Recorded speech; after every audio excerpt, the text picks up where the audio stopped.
आता तुम्ही विचार करत असाल की कल्याणीताई एवढं कांदा जवळ घेऊन बसल्या म्हणल्यावर बहुतेक काहीतरी चटणी वगैरे काहीतरी करणार असेल, पण तसं काही नाही.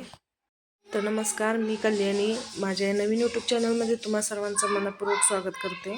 तर मी काही चटणी वगैरे काही बनवत नाही, अख्खा मसूर बनवायचं चाललेलं आहे आणि त्याच्यासाठी भरपूर असा कांदा लागतो.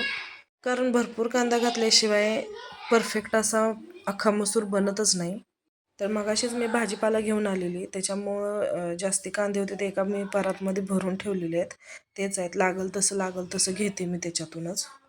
आणि आज अख्खा मसूर बनवायचं कारण म्हणजे काल होती माझ्या मोठ्या दिरांची आणि जाऊबाईंची वेडिंग ॲनिव्हर्सरी. तसं तर आम्ही काही सेलिब्रेट करत नाही, ते राहतात आउट ऑफ सिटी.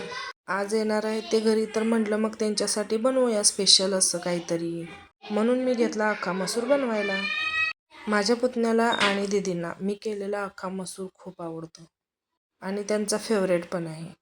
मग काय घेतला, असा भरपूर असा कांदा चिरून घेतला. कारण जेवढा आपण अख्खा मसूर करायला घेणार आहे ना, तेवढा जास्त भरपूर असा कांदा त्याच्यामध्ये घालायला लागतो, तरच अख्खा मसूरला टेस्ट येते. थोडासा कांदा परतल्यानंतर त्याच्यामध्ये खायचा सोडा घातला, कारण की खायचा सोडा घातल्यानंतर कांदा विरघळतो. आणि ही अख्खा मसूरची रेसिपी आहे ना, मला माझ्या मामाने शिकवलेली आहे. खूप छान अख्खा मसूर करतात ते. मग काय, कांद्याचा कलर चेंज होईपर्यंत असं परतत राहायचं आणि चांगला भाजल्यानंतर त्याच्यामध्ये आपण घरी बनवलेली चटणी असते ती चटणी घालायची.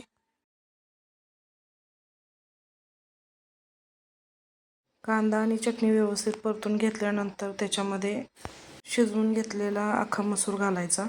तोही व्यवस्थित मिक्स करून घेतला. आता तर दिसताना तो थोडा पातळ दिसतोय, कारण अजून त्याला उकळी यायची आहे. उकळी येऊन गेल्यानंतर जसं उकळी येत जाईल तसं ते घट्ट होत जातो आणि थंड होईल तसं ते त्याला घट्टपणा जास्त येत जातो. चवीनुसार त्याच्यामध्ये मीठ घालायचं आणि गरम मसाला घालायचा. आता तडका पॅनमध्ये जिरे मोहरीची फोडणी देऊन घ्यायची. त्याच्यामध्ये आलं लसणाचं करून घेतलेलं वाटण तेही घालायचं, पण आलं लसूणची फोडणी नंतर वरतूनच द्यायची, त्याच्यामुळे त्याला फ्लेवर खूप जास्ती चांगला पण येतो.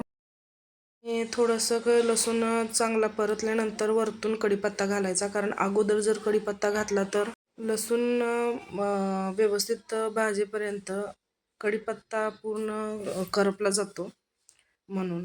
आणि नंतर सगळ्यात शेवटी थोडंसं काश्मीरी लाल मिरची घालायची, जेणेकरून तिखट होणार नाही, फक्त कलरसाठी घालायचा जास्ती वरतून, जेणेकरून आपण केलेला मसूर जास्ती तिखट नाही होणार.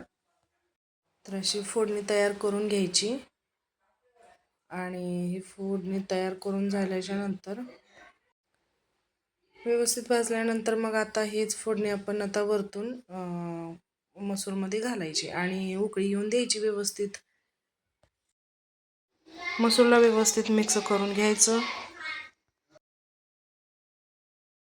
आणि फायनली आपला अख्खा मसूर असा तयार झालेला आहे. दिसायला खूप टेम्पटिंग दिसतोय, मस्त दिसायला लागलाय दिसायला. दुपारी भरपूर गडबड झाली असल्यामुळे पूर्ण ताटचा फोटो काढायला आला नाही. तर आता झाली संध्याकाळ, आता संध्याकाळची दिवाबत्ती करून घेते.